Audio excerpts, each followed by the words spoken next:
There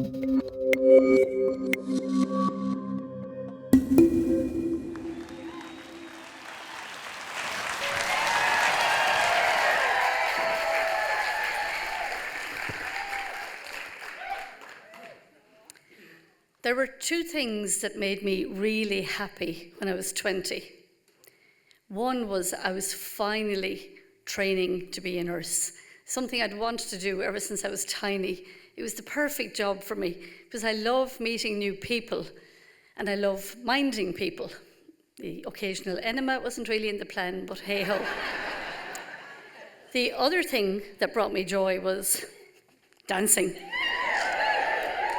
Me and my gal pals, we love to dance. Some weeks we went out 2 or 3 nights a week to the discos. Now, this wasn't high-maintenance lip-gloss girls sashaying around a handbag. There were no handbags. We had our keys in our bra and a £20 note in our back pocket. We danced, we shimmied, we strutted, we hit that floor with the first note. Music injected some kind of pure joy and happiness into us. We danced with strangers, we danced with friends, we danced with ourselves. It was heaven.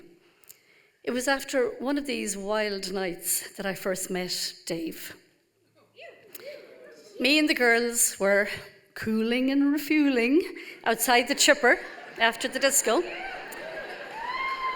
And I was just raising a rather tasty garlic burger to my mouth when this guy comes over, he says, "That looks nice," and takes a bite out of my burger. The cheek of him. But he was gorgeous. Sparkling blue eyes with mischief in them, a Cheshire cat's smile, and a Dublin accent that made this Kerry girl weak at the knees. Ah! Me and the girls were going to a house party afterwards, and Dave said he'd come along. And we entered the house, and I knew everybody there, my friends were there, and so on.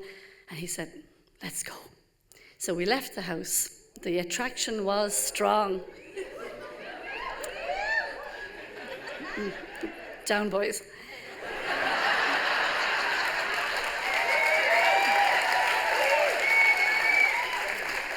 And already holding hands, we walked the streets, chatting, sharing life stories, kissing, until we found a playground. We sat in 2 swings, and we swapped our life stories and watched a May sunrise join us.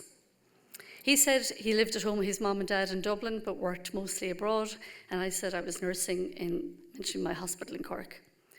We parted ways. Within days, I got a postcard delivered to my hospital from him. And he rang the hospital looking for a public phone number that he could ring me at.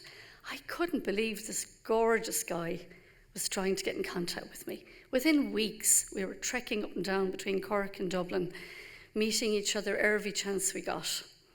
He wasn't one for discos, but we had only eyes for each other, and those slow sets with me and Dave and George Michael's careless whispers were heavenly, heavenly.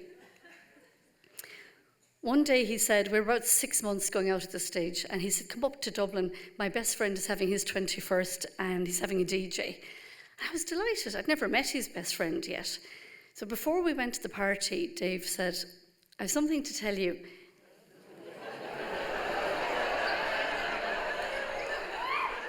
I want you to marry me. I have it all worked out. I'll buy you a huge rock of a ring and you can give up your nursing training." My nursing training, everybody who knew me knew how much this meant to me and how much I was loving it.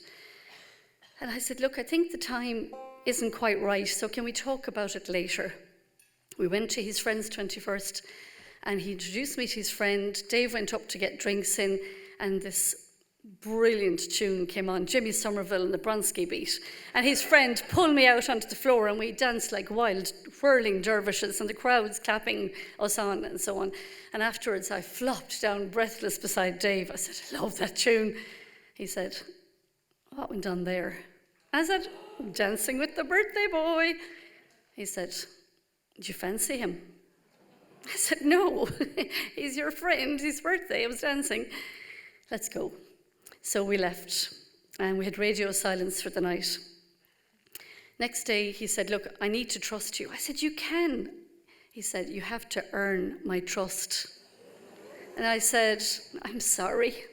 And he kissed and told me it was okay and everything was wonderful again. A few weeks later, we were out with a huge group of friends. One of my friends was going out with an army lad, and he brought along army friends. And there was one guy in particular there. He was just great crack. Like, he had a witty answer for everything. So every time somebody'd say something, I'd look over at him, waiting for his reply. It was like being in the front row of your favourite comedian's show. Dave took out a cigarette, put it into his mouth, slammed the packet of cigarettes on the table. "You fancy him, yeah?" I said, "No, he's just really funny. Let's go." And again, so we fell into this disconsonant rhythm of love and sulks and silence and apologies. One night I was going out with my girlfriends to a disco, and Mary Kay said to me, "Listen, will we head for a cocktail first before we go to the disco?" When I got to the cocktail bar, I got more than a pretty drink with an umbrella in it. Mary wanted to talk. "When we first met you, Mairead, you were the instigator of crack, the life and soul of the party, the diva of the disco. Since you met Dave, you now look down, you turn away from new people and from fun. He's not good for you." And I said, "But I love him." And I realised in that cocktail bar I was stuck in love with Dave, but stuck in a life where I couldn't have fun or friends or freedom.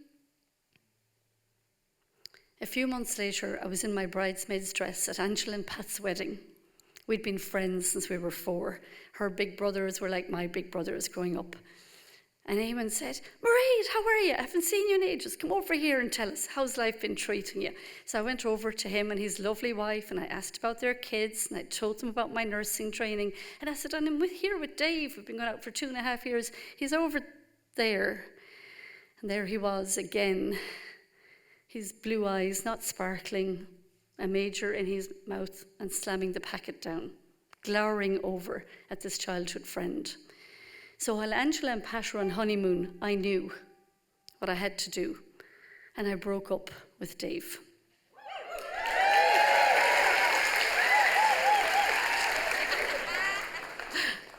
We were both inconsolable, tears and snot flying. He said, "Look, will you at least come up next week to Dublin for my birthday, and we'll talk then?" I said, "I will." I didn't go up for his birthday. I knew I'd just fall into those arms again, and we'd start that whole awful cycle again. We never met again. About a little over a year later, I was sitting at a disco with a friend, and this guy came up, all curls and smiles, and asked me to dance. I said, "Really, not interested." And the next thing, Bill Haley, Rock Around the Clock, came on.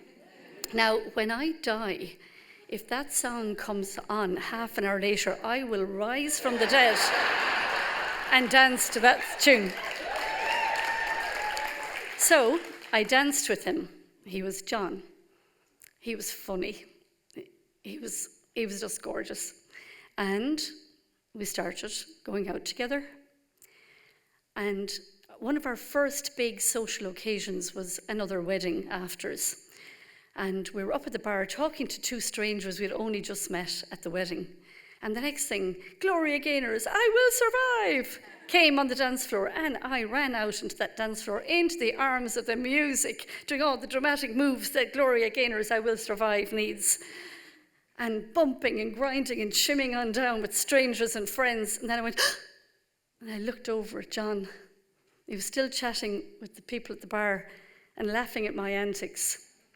He raised his pint in a salute to me and carried on smiling and chatting. And I thought, I've become unstuck.